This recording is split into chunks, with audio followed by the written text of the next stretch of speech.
الآن أعيد أيضا المصادر التي اعتمدت عليها في هذه المحاضرة والحلقات القادمة التي تأتي في هذا الموضوع، موضوع الكلمات الكردية الداخلة إلى اللغة العربية. أهم قاموس أو هذا قاموس طبعا الذي اعتمدت عليه هو كتاب الدكتور جمال نبز، وهو باللغة الكردية، وعنوانه وشنمكي انتمولوجياي زماني كردي، صادر في سنة 2008. وكتاب الدكتور جمال رشيد أحمد دراسات كردية في بلاد سوبارتو، صادر في بغداد سنة 1984 صفحة. والدكتور جمال رشيد أحمد أيضا له كتاب آخر فيه كثير من الكلمات وشرح مصادر هذه الكلمات. هذا الكتاب اسمه ظهور الكرد في التاريخ، الجزء الثاني. هذا الكتاب صادر في سنة 2005. وكتاب آخر لنفس المؤلف مكتوب باللغة الكردية اسمه لكولينويكي زمانواني درباري ميجوي ولاتی كردواري، صادر في العراق في سنة 1988. هذه كانت أهم المصادر المعتمدة. الآن نواصل ذكر قسم من المفردات الكردية المأخوذة من قبل العرب. كلمة ديوان، هذه الكلمة مأخوذة من الكلمة الكردية القديمة أي ديوان، التي كانت تعني محل القيادة التي كان الناس يتوجهون إليها لتمشية أعمالهم، أي محل الحكومة. كلمة ديوان بدورها متأتية من الكلمة الكردية دي بي بانا، حيث كانت تطلق على مكتب الحكومة.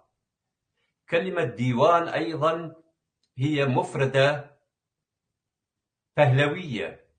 اللغة البهلوية هي لغة كردية قديمة، كانت اللغة الرسمية للإمبراطورية الساسانية. كلمة رش، هذه الكلمة العربية متأتية من الكلمة الكردية رجان.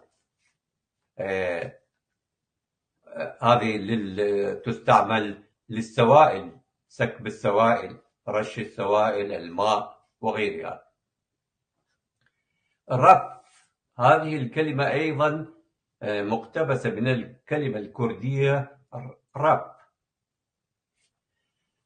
هذا رف يستعملون في يضعون على الحيطان لوضع الأشياء التي يحتاجونها.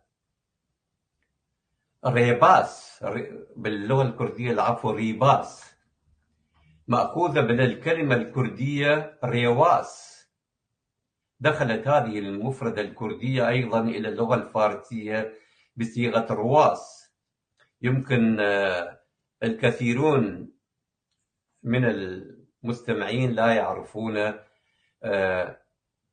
ريباس العربي أو ريواس الكردي، وهو نبات معمر ينبت في البلدان الباردة مثل كردستان ذات طبيعة جبلية وتنزل فيها ثلوج. هذا النبات تؤكل ضلوعه، ويعصر أيضا ويصنع منه شراب يسمى شراب الريباس.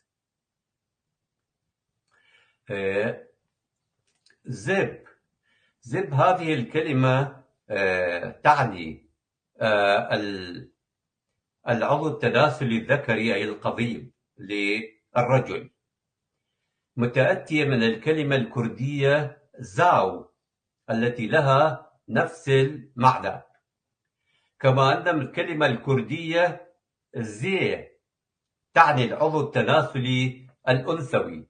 ولذلك نرى بالنسبة للكرد الذين يستمعون إلينا الآن يعرفون هناك في اللغة الكردية زاوزي. زاوزي هذه الكلمة متأتية من زاو وزي، العضو التناسلي الذكري والعضو التناسلي الأنثوي، ولكن بدمج هاتين الكلمتين تصبح زاوزي تعني إنجاب الأطفال. نقول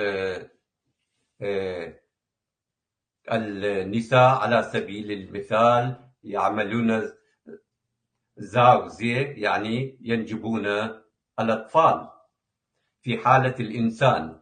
أما في حالة الحيوانات والطيور فتسمى باللغة العربية الإفراخ، يعني تفرخ وأيضا كلمة زعفران أيضا من الكلمات هذه، من الكلمات السومرية التي لحد الآن باقية في اللغة الكردية وداخلة إلى اللغة العربية. زعفران هذه أيضا مادة صفراء. وكلمة زعل مأخوذة من الكلمة الكردية سيل التي لها نفس المعنى. كلمة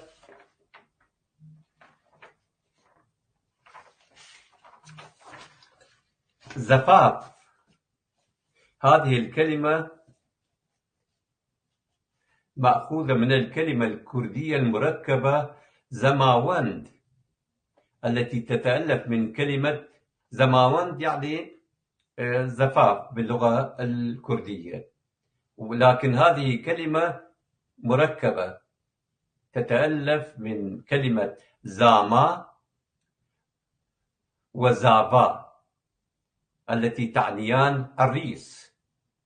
نقول فلان زافا أو زاوا باللهجة الكرمانجية الشمالية نقول زافا،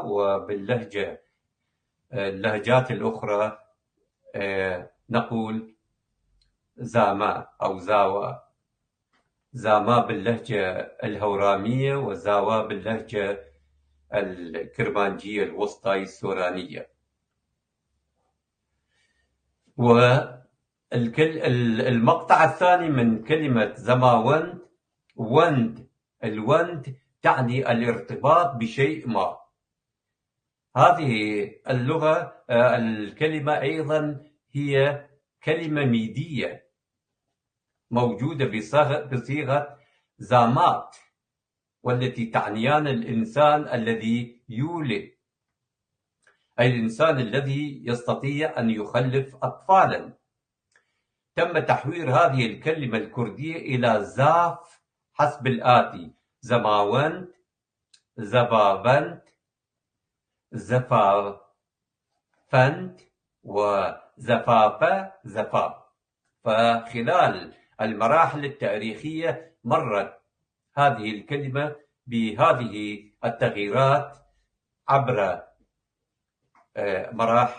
هذه المراحل الزمنية إلى أن صارت زفاف، دخلت بصيغة زفاف إلى اللغة العربية. زلق، تزحلق.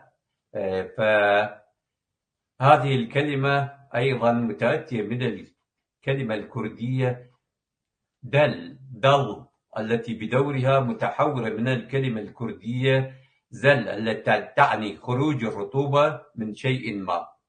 فلحد الآن هناك بعض الأدغال نسميها زل التي تنبت في المياه، في البرك المائية. زلم، هذه الكلمة أصلها هو الكلمة الكردية المركبة زلام، فزلام التي تتكون من كلمة زل التي تعني كبير، زل كبير، وآم التي تعني إنسان. فحتى اسم آدم متأتي من هذه الكلمة آم، وبذلك زلام تعني الإنسان الكبير، وهي عادة تستعمل للرجال، لا تستعمل للنساء. زمان، زمان أصل هذه الكلمة الكردية زمانة. هذه الكلمة موجودة في اللغة الآريانية القديمة بصيغة جمانة، وفي اللغة البهلوية اللغة الكردية القديمة بصيغة زمان. دخلت هذه الكلمة الكردية أيضا إلى اللغة الآرامية بصيغة جيمان، وإلى اللغة الفارسية والتركية أيضا بصيغتها العربية. زواج، هذه الكلمة العربية مقتبسة من الكلمة الكردية زوج، التي هي كلمة كردية قديمة تعني زوج، وأيضا تعني اثنين.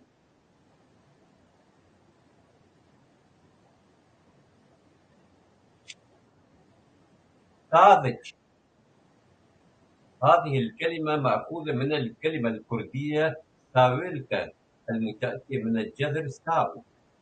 وطبعا هذه الكلمة أيضا كلمة بهلوية، كلمة بهلوية بصيغة ساذج. الكلمة البهلوية أقرب إلى الكلمة المأخوذة من قبل العرب. في اللغة البهلوية تسمى ساذج، ساذج، وفي اللغة العربية أصبحت ساذج، حيث لا توجد حرف ج في اللغة العربية، فحولوا حرف الج إلى حرف الجيم.